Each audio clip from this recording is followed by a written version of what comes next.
Microbiome beyond digestive health. ఈ microbiome అంటే మనకి బ్యాక్టీరియా, మంచి బ్యాక్టీరియా, చెడు బ్యాక్టీరియా మనకి గట్లో, బాడీలో అన్నిట్లోనే ఉంటుంది. ఎక్కువ అందరూ గట్ డైజెస్టివ్ సిస్టమ్ గురించి మాట్లాడతారు, కానీ మైక్రోబయోమ్ అన్నది మన చెవుల దగ్గర, తర్వాత మౌత్, గట్, స్కిన్, ఇవన్నిటి దగ్గర మైక్రోబయోమ్ ఉంటుంది.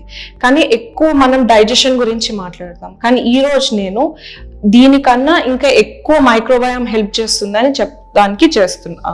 ఒకటి, ఫస్ట్ మనకి ఇమ్యూన్ సిస్టమ్ హెల్ప్ అవుతుంది. మైక్రోబయోమ్ ఇమ్యూన్ సిస్టమ్కి చాలా హెల్ప్ చేస్తుంది. ఎలా అంటే రెగ్యులేషన్ చేస్తుంది అనమాట. ఎలా అంటే మనకి బయట వచ్చే హార్మ్ఫుల్ ప్యాథోజన్స్ నుండి మనకు వచ్చే గుడ్ బ్యాక్టీరియాని డిఫరెన్షియేట్ మైక్రోబయోమ్ చేయగలుగుతుంది. సో దాంతో మనకి ఆటో ఇమ్యూన్ డిసీజెస్ నుండి, అలర్జీస్ నుండి అది క్లియర్ చేయగలుగుతుంది అనమాట. నెక్స్ట్ వచ్చేసి మనం మెంటల్ హెల్త్. సర్టెన్ మైక్రోబయోమ్స్ మనకి సెరటోనిన్ లాంటి న్యూరో ట్రాన్స్మిటర్స్ ప్రొవైడ్ చేయగలుగుతుంది.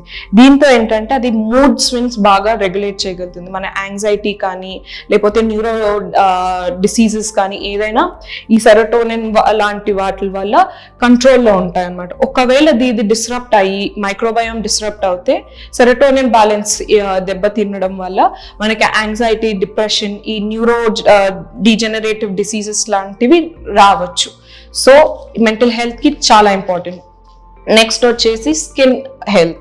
మనకేంటంటే స్కిన్ అంతా కూడా ఒక ప్రొటెక్టివ్ లేయర్గా మైక్రోబయోమ్ ఉంటుంది అనమాట. దాంతో ఏంటంటే మన బయటకు వచ్చేవన్నీ స్కిన్ ప్రొటెక్ట్ చేయగలుగుతుంది. తర్వాత స్కిన్ ఇన్ఫ్లమేషన్స్ ఇవన్నీ కూడా అదే ప్రొటెక్ట్ చేసి స్కిన్ డిసార్డర్స్ రాకుండా కాపాడగలుగుతుంది. నెక్స్ట్ మన కార్డియోవాస్క్యులర్ హెల్త్. ఒక గుడ్ మైక్రోబయోమ్ ఉంటే అది short chain fatty acids produce చేయగలుగుతుంది. ఇదేంటంటే బీపీ రెగ్యులేషన్ చేయగలుగుతుంది, కొలెస్ట్రాల్ ని మెయింటైన్ చేయగలుగుతుంది, అండ్ ఓవరాల్ కార్డియోవాస్క్యులర్ హెల్త్ అన్నది చాలా బ్యాలెన్స్డ్ గా ఉంటుంది అనమాట if you have a good microbiome. Next వచ్చేసి మెయిన్ ఇంపార్టెంట్ హార్మోనల్ బ్యాలెన్స్. మనకి హార్మోనల్ బ్యాలెన్స్, మెటబాలిజం కోసం మైక్రోబయోమ్ చాలా ఇన్ఫ్లుయెన్స్ చేస్తుంది, especially oestrogen. Oestrogen is a female reproductive hormone అనమాట. ఒకవేళ ఈ ఇంబ్యాలెన్స్ ఉంటే మనకి ఈస్ట్రోజన్ లెవెల్స్ దెబ్బతినడం వల్ల పీసీఓఎస్ కానివ్వండి, ఈస్ట్రోజన్ సంబంధించిన క్యాన్సర్స్ కానీ రావడానికి ఛాన్సెస్ ఉంటాయి. A good gut health microbiome can always help in multiple ways, not just in digestion.